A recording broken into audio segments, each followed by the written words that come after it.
I'd just like to explain something about the kata in Goju. When you begin kata, you never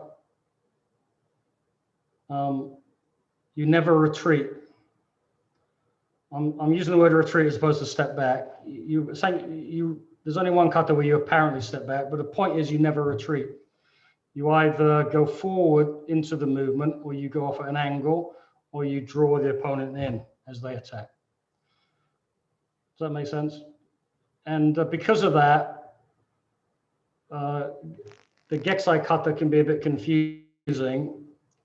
If I'm explaining Gekisai kata, this beginning kata, to someone who's learning karate, all I'm gonna say is that we're practicing some of the basic postures of karate. We're gonna work on the three basic ways to cover your body.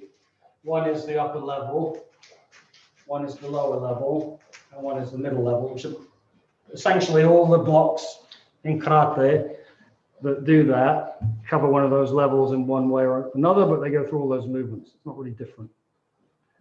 Does that make sense? And then I'll say we've got a punch, which is a bit strange because we actually step through to a punch, which isn't always the best thing to do.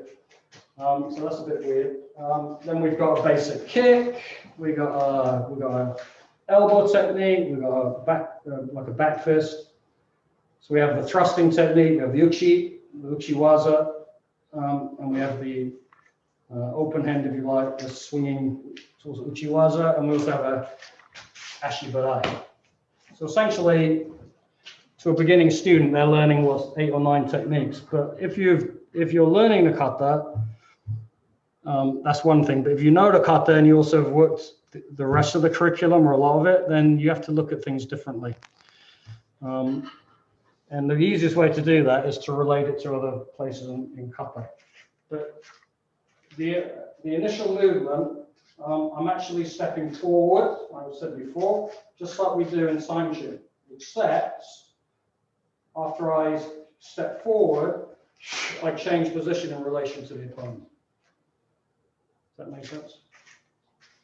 So once I'm here, what I'm not doing is I'm not going to step forward into danger towards my opponent and do this. You see the way I'm open? But even though I do it quickly, I'm still open. So that's what's happening. If we're coming in, this hand is dropping and clearing. It could even be striking, but it's dropping and clearing, and this hand follows behind it. You see that all the time. You see it in things like kurumpa. You see it in superimpe. Yeah. So it clears, drops here, comes through. Then as I step back, I'm from here. I'm keeping this hand up, covering, and then this is more drawing in the opponent, throwing or striking low or something. Usually it's like a throw or something, or a lock. And when I come forward at these positions, we do this step here. So when I go forward, I don't go like this. I go in, out. So a lot of the time when you hear explanations about that, and some of them are warranted. Like one thing is that when I move like that, it helps me transfer weight.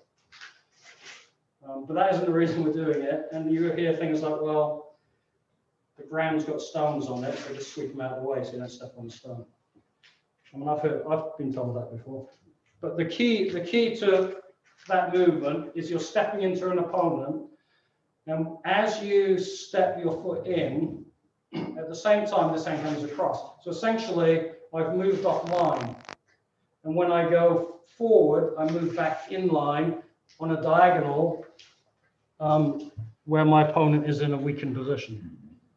Does that make sense? It's quite similar to going like this. If I wanted to punch this hand here, like this part. If I want to punch this hand here, I cover, I move, and I hit.